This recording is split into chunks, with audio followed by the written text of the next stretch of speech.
বন্ধুরা দেখো, আমি আমার গাছে কি সার দিই। আমি গাছে পাতা পুড়ে যায়, কিন্তু এইটা দিলে তোমার পাতা একেবারে পুড়বে না। গাছ ফ্রেশ থাকবে। গাছের পাতা কখনো পুড়বে না।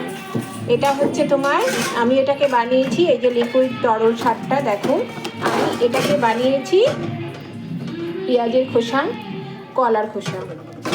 এই দেখো, এই যে ঢেলে দিলাম কিছুটা, আমি গাছেও দিয়েছি। এই দেখো, এই যে এখানে আছে পেঁয়াজের খোসা আর হচ্ছে তোমার কলার খোসা। এটা আমি গাছের দিয়ে থাকি। গাছের গোড়ায় দিলে পরে কি হয় বলো তো, মানে গাছে যে পাতাটা পড়ে সেটা পড়বে না, গাছের পাতা ফ্রেশ থাকবে। টবের গাছে, আমরা যারা গাছ করি টবে, তাদের তো সবসময় সেই গাছের দিকে নজর রাখতে হয়, তাই আমি এইগুলো পরিচর্যা করি টবের গাছের জন্য।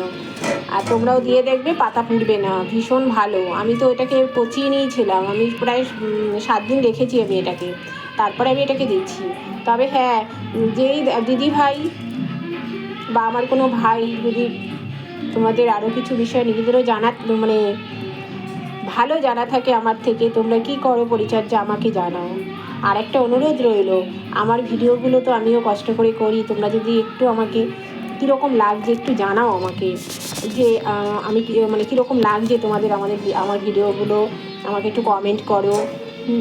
আমি নতুন দিদিভাই, তোমরা যদি পাশে না থাকো কি করে হবে বলো। তোমাদের তো সবসময় পাশে পেতে চাইছি, তোমরাও আমাকে তোমাদের সাথী করো, বন্ধু করো। আমি তো বড্ড একাই থাকি, আমি বেশিরভাগ সময় আমাকে একাই থাকতে হয়, কথা বলার মতো কোনো মানুষ নেই। তাই এই গাছ এটা ওটা নিয়েই আমি থাকি। যেন আমার ঘন্টা রয়েছে, ওকে নিয়েও আমি থাকি, এদেরকে নিয়ে আমার থাকা, পশু মাছ পাখি এই সমস্ত নিয়ে আমি পড়ে থাকি, গাছ।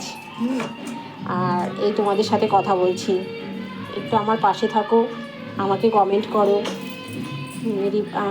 করো, তাহলে আমি বুঝবো তো যে তোমরা আমাকে দেখছো বা আমার সাথে রয়েছো।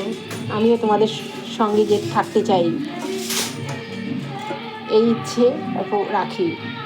আর এই দেখো, এই যে এটা আমি গাছে দিই, আমি যখন বানিয়েছিলাম, মানে যখন শুরু ভেজাই, সে সময়টা ভিডিওটা করা নেই, আমি দেখাইনি তোমাদেরকে, কিন্তু এই দেখো আমি দেখিয়ে দিচ্ছি তোমাদেরকে। এই দেখো, এই যে পেঁয়াজের খোসা, আর হচ্ছে এই যে এটা হলো পেঁয়াজের খোসা, দেখো, আর এই যে হলো কলার খোসা। এই যে কলার খোসা, একদম দেখো কি সুন্দর, এটা একেবারে পুরোপুরি তৈরি হয়ে গেছে সুন্দর। আজ এই পর্যন্ত, টাটা। সকলেই ভালো থেকো, তোমাদের শুভ কামনা রইল।